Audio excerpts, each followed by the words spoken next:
Hello everyone, this is Vicky Rajput. मैं आपको एक स्टोरी सुनाना चाहता हूँ। एक बूढ़ी वृद्ध महिला थी जो कि भीख मांग मांग के अपना गुजारा बसारा करती थी।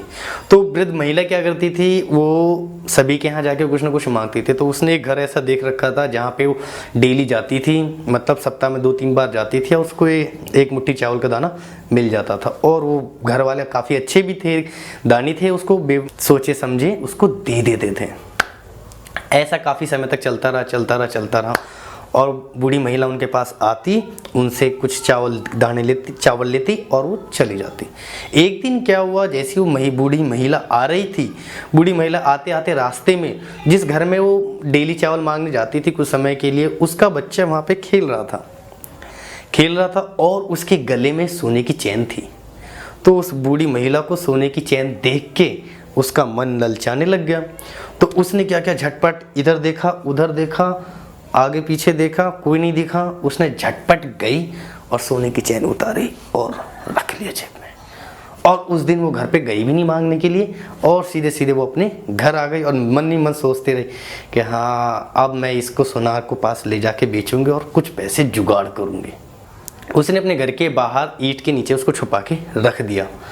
अब वो पूरी रात खाना वाना खाने के बाद उसने ऐसा सोचा, लेकिन जैसे ही अगले दिन सो के उठी, उसके मन में आया कि यार मैंने ऐसा क्यों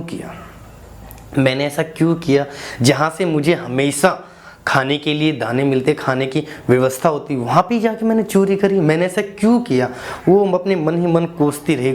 फिर उसने फाइनली डिसाइड किया कि नहीं, मैं इस सोने की चैन को सुनार के पास नहीं बेचूंगी, मैं उसी घर के पास दोबारा जाऊंगा और उन्हें ये वापस कर दूंगी। वो फिर दोबारा उसी घर की महिला के पास पहुंची तो महिला बाहर बैठी थी। बूढ़ी महिला को देख के वो हमेशा जैसे चावल लेके आती थी, वो उसके लिए भी थोड़ा सा चावल के दाने ले आई मुट्ठी भर। वो जैसे उसके पास लेके आई, बूढ़ी महिला ने उसके दूसरे हाथ पे सोने की चैन रख दी। अब वो महिला बहुत ही खुश हुई। उसने कहा कि वाह माताजी, आपको ये चैन कहाँ मिली, किस चोर ने ले रखी थी, आपको कहाँ मिली, मुझे प्लीज़ बताओ। तो उस बड़ी महिला ने कहा कि नहीं, ये किसी चोर ने नहीं चुराई थी और ना ही मुझे कहीं पे मिली, ये मैंने आपके बेटे के गले से खुद ही निकाला है। इतने महिला ने कहा कि नहीं माताजी, ऐसा नहीं हो सकता, आप हमेशा हमारे घर आते हो, हम आपको चावल देते हैं, आप ऐसा क्यों करोगे। तो उसी बूढ़ी महिला ने कहा कि पता नहीं मेरे मन में कल क्या आ गया क्या नहीं आया, मैंने देखा इधर उधर कोई नहीं था और मैंने गले की चैन निकाल ली।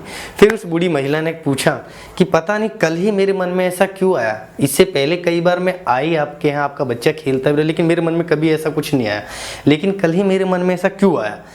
फिर उसने पूछा कि आपने कल परसों जो मुझे चावल दिए थे वो कहाँ से ला के दिए थे। तो उस महिला ने अपने पति को बुलाया, उस पति से पूछा कि आपने वो चावल लेके कहाँ से आए थे। तो उसके पति ने जवाब दिया कि वो वहाँ पे कहीं पे बाजार गया था, तो वहाँ पे वो चावल कुछ ज़्यादा ही सस्ते मिल रहे थे और शायद वो चावल चोरी के थे, कि वो कहीं से चोरी करके लाया था और सस्ते दाम में बाजार में बेच रहा था, और वही चावल मैंने आपको लाके दे दिया था। उसी को देख के उस वृद्ध महिला ने कहा कि देखो, मेरे मन में एक दिन आपने उस चोरी का चावल मुझे दिया, मैंने उसको खाया, मेरे मन में कैसी कैसी भावनाएं जागृत हो गई, और मैं नहीं चाहती कि आपके मन में भी ऐसी भावना जागे। तो प्लीज़ इन चोरी के चावलों को फेंक दो और आप दूसरे चावल बाजार से ले आओ।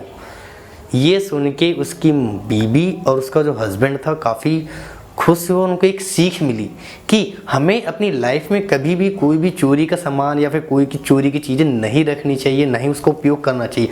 उसका उपयोग करने से हमारे अंदर खुद मन में कुछ ना कुछ फ्रस्ट्रेशन, कुछ ना कुछ अलग अलग तरीके से निकलती ही रहती है। इस वीडियो से हमें सीखने को मिलता है कि हमें भी ऐसा कोई चीज़ नहीं करना चाहिए। हमें अपने अंदर पॉजिटिव वाइब्स रखने चाहिए कि कुछ ना कुछ हम आगे फ्यूचर में कर ही लेंगे। और वीडियो अच्छी लगे तो प्लीज़ चैनल को सब्सक्राइब करो, नोटिफिकेशन बेल को हिट करो और एक लाइक करके मेरा हौसला ज़रूर बढ़ाओ। और अपना कीमती समय देने के लिए बहुत बहुत धन्यवाद।